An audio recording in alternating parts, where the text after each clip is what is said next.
Transporter का शोषण नहीं चलेगा, ट्रांसपोर्टर का शोषण करने वाले मुर्दाबाद। देश का जो ट्रांसपोर्ट जगत जिसमें करोड़ों करोड़ लोग जुड़े हुए हैं, उनकी रोजी रोटी के लिए मसला खड़ा हो गया है।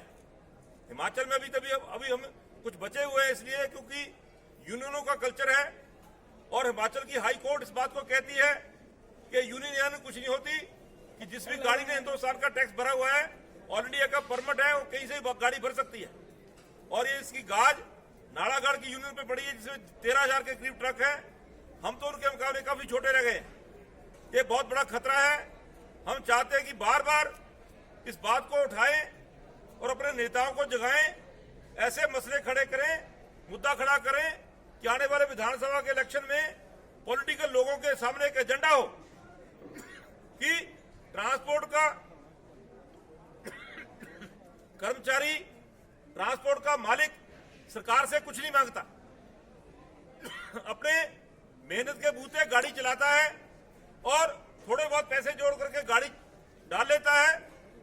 मगर सरकार ने मोटर व्हीकल मैनेजमेंट एक्ट के तहत इतने भारी जुर्माने कर दिए हैं, इतने भारी फीसें बढ़ा दी हैं, थर्ड पार्टी इंश्योरेंस बढ़ा दी है। आम बंदा उस गाड़ी को चलाने के सक्षम नहीं रहा हुआ, और जो डीजल पेट्रोल ने लोगों के ऊपर और कमर तोड़ दी है, जिससे लोगों का जीना मुश्किल हो गया। जहां पर ट्रांसपोर्टरों का हालत खराब है, वहीं पे हिंदुस्तान के लोगों को डीजल पेट्रोल की कीमतें बढ़ने से महंगाई का सामना करना पड़ रहा है, और महंगाई दिन ब दिन बढ़ रही है। और इसमें एक कारण यह भी है कि डीजल की कीमतें बढ़ गई। कोई मालिक है, कोई कंडक्टर है, स्पेयर पार्ट वाला जो ट्रांसपोर्ट वर्कर की कैटेगरी में आता है, उसको राहत मिलनी चाहिए। उनको कहीं जो नुकसान हो जाता है, गाड़ी का नुकसान होता है, आदमी का नुकसान हो जाता है, उसको सरकार की ओर से मदद मिलनी चाहिए। आपको पता है कि हिमाचल प्रदेश भवन में सड़क निर्माण मजदूरों का जो संगठन है, बोर्ड है, उसके माध्यम से लोगों को लाभ मिल रहे, बच्चों की पढ़ाई के लिए पैसे मिल रहे। हम लोग देश की सेवा करते हैं, एक कोने से दूसरे कोने तक जाते हैं और पूरी बॉर्डर के ऊपर फौजियों को सामान पहुंचाते हैं, फौजियों से ज्यादा सेवा करते हैं, मगर फिर भी हमारी कदर नहीं है। यहाँ पे दिखने को आता है कि मोटर व्हीकल मैनेजमेंट एक्ट के तहत पुलिस वाले यहाँ समझाने आते हैं कि आप ये करो, आप ये करो, ये करो। हम बोलते हैं कि मोटर व्हीकल मैनेजमेंट एक्ट जो 2019 में सरकार ने पास किया, उसको वापस लिया जाए। वो घातक है, देश में बेरोजगारी बढ़ाने वाला है और बड़ी बड़ी कंपनियों के लाभ के लिए। आप हैरान मानेंगे, इस मोटर व्हीकल मैनेजमेंट एक्ट के बाद देश की सरकार ने एक एलिगेटर को परमिशन दी है। एलिगेटर मतलब बहुत बड़े बड़े 2,000, 3,000, 4,000, 10,000 ट्रक वाले को परमिशन दे दिया कि आप गाड़ी डाल सकते हैं, गाड़ी आप काम ढो सकते हैं। ये जो हमारी यूनियन है, ये बचने वाली नहीं है। हम बीटीएस के पदाधिकारी से भी कहना चाहते हैं और आम जनता से भी कहना चाहते हैं कि अपनी रोजी रोटी को बचाओ, और जो आपने संघर्ष कर करके, लड़ाइयां लड़ करके ये यूनियन खड़ी की है, ये तामझाम सारा खड़ा किया हुआ है, इसको बचाने के लिए दोबारा एकजुट होना पड़ गया है। अगर किसी गाड़ी को जो मोटर व्हीकल एक्ट अमेंडमेंट 2019 के तहत ये भी कहा गया है कि अगर टाटा की गाड़ी है, उसमें आप देसी सामान जुड़वाते हैं, तो उसमें देसी सामान जुड़वाने का आपके ऊपर एफआईआर दर्ज हो सकती है। एफआईआर दर्ज होने का मतलब कि आपने गाड़ी के मॉडल में मॉडिफिकेशन की है, और उसका रिजल्ट ये होगा कि आपकी गाड़ी आपको सजा होगी और 50,000 रुपए तक जुर्माना है। और इसके बाद ड्राइवर को 7 साल की सजा निश्चित, अगर एक्सीडेंट हो जाता है। मालिक को घर बैठे 3 साल की सजा है, ये भी कन्फर्म है। तो लोगों, मेरे भाइयों, जागो, अपने अधिकार के लिए जागो। ये बीटीएस की जो यूनियनों की जो स्थापना की गई है, हम बुजुर्गों का देना नहीं दे सकते, मगर इसको बचाना भी आज हमारा काम है। अगर हम खड़े नहीं होते तो समझो हमारे हाथ से बात निकल जाएगी। एसीसी मैनेजमेंट हो, अल्ट्राटेक की हो, अंबुजा की हो, वो चाहती है कि ये गाड़ी यूनियन खत्म हो जाए, हम मनमर्जी से काम करें। इतिहास इस बात का गवाह है कि बिलासपुर के बरमाणा में ही या जगदेव सिंह पटेल की गाड़ी से जब पंगा हुआ था, जो बुजुर्ग हमारे यहाँ बैठे हुए उनको पता होगा क्या क्या हुआ। और यही बात नहीं, आपके ऊपर और आ रही है। हम रेलवे का विकास का विरोध नहीं करते, मगर रेलवे जो आ रही है नीचे से, वो आप ही के काम के लिए आ रही है, आपका काम कम करने के लिए। आपको बोझ ना दौड़ना पड़े सड़कों पे, यूनियन में दौड़ना पड़े, यहाँ से रैंक भरेगा, हिंदुस्तान में कहीं भी जाएगा।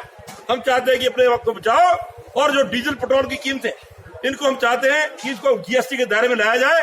और जीएसटी के दायरे में अगर लाया जाता है, जीएसटी की ज्यादा से ज्यादा टैक्स कितना है, 28%। और 30 रुपए के हिसाब से उसमें 28% लगाया जाए तो बड़ी मुश्किल 40 या 42 रुपए तेल पड़ेगा। आज कितना 100 रुपए मिल रहा है और हिमाचल में मिल रहा है, जबकि यहाँ पे जो वैट कम है पंजाब के मुकाबले में, ये लोगों की चील उतारी जा रही है। हम चाहते हैं कि इसके विरोध में डट के खड़े, 1 खड़े, 2 खड़े, 4 खड़े, 100 खड़े खड़ना चाहिए। ट्रांसपोर्ट वर्कर फेडरेशन के प्रधान के नाते आज जो हमारा यहाँ प्रदर्शन था वो केवल यहाँ बरमाणा यूनियन को बताने का नहीं, बल्कि हम ऑल हिमाचल के जितने भी तमाम हमारी ट्रांसपोर्ट यूनियन है, सोसाइटीज है, जिन कारखानों के अंदर एस्टेब्लिश है, बहुत दिनों के चल रही है हमारी यूनियन और सोसाइटी। आज हम ये कहना चाह रहे हैं कि आज दिनों दिन भी जो एक इकोनॉमी की, जो अर्थव्यवस्था की रीढ़ की हड्डी है, ट्रांसपोर्ट माना जाता है, जो तमाम टैक्सेस को वर्ष पहले जमा करवा देता है कि टैक्स कार्यालयों में और दूसरे कार्यालयों में, तो उनकी आज अनदेखी की जा रही है और उनकी कमर टूटती जा रही है, वो रीढ़ की हड्डी टूटती जा रही है। जो इकोनॉमी की एक बेस है वो इसलिए कि आज डीजल इतना ज्यादा बढ़ गया है, 100 रुपए तक डीजल पेट्रोल बढ़ गया है, उसकी सुध लेने वाला कोई नहीं है और उस डीजल के मुकाबले में हमें किराया नहीं दिया जा रहा है। वो पूरे हिमाचल प्रदेश के अंदर है। मैं दावे से कहता हूँ कोई यूनियन ये दावा कर लें कि हम उसके अनुपात में उनको किराया देते हैं। तो आज बरमाणा की बात करूं मैं, जहां मैं यहाँ मेंबर भी हूँ, पूर्व में मैं प्रधान भी रहा हूँ, तो उसके नाते मैं ये कहना चाहता हूँ कि ये कंपोनेंट को बाहर निकाल दिया गया था कि जब जब डीजल बढ़ेगा तब ये जो दिनों दिन डीजल बढ़ने की बात आई थी तो तब ये कंपोनेंट बाहर निकाल दिया था कि डीजल आए दिन बढ़ रहा है, पहले तो साल के 2 बार ही बढ़ता था, तो इसको बाहर निकाल दिया जाए और उस दायरे से, और उस दायरे के बाद उसका जितना भी डीजल की बढ़ोतरी होती है तो डीजल की बढ़ोतरी होएगी तो उसमें किराया उसी अनुपात में बढ़ेगा। लेकिन आज मैनेजमेंट क्या कर रही है मौजूदा, वो उसके मुकाबले में किराया नहीं दे रही है, जबकि एग्रीमेंट बना है कि जब जब डीजल बढ़ेगा किराया बढ़ेगा, उनको किराया उस अनुपात में दिया जाएगा।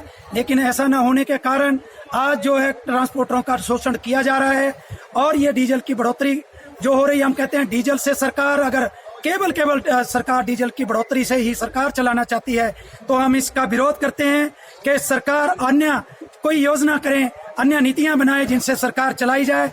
ये टैक्स जो है डीजल के ऊपर लगाया जाए तो इसको डीजल को जीएसटी के दायरे में लाया जाए। हमारी ये मांग है कि इसको तमाम जैसे 28%, 18% और 7-8% का डीजल का जो जीएसटी है तो उसी तरह इसको भी जीएसटी के दायरे में लाया जाए।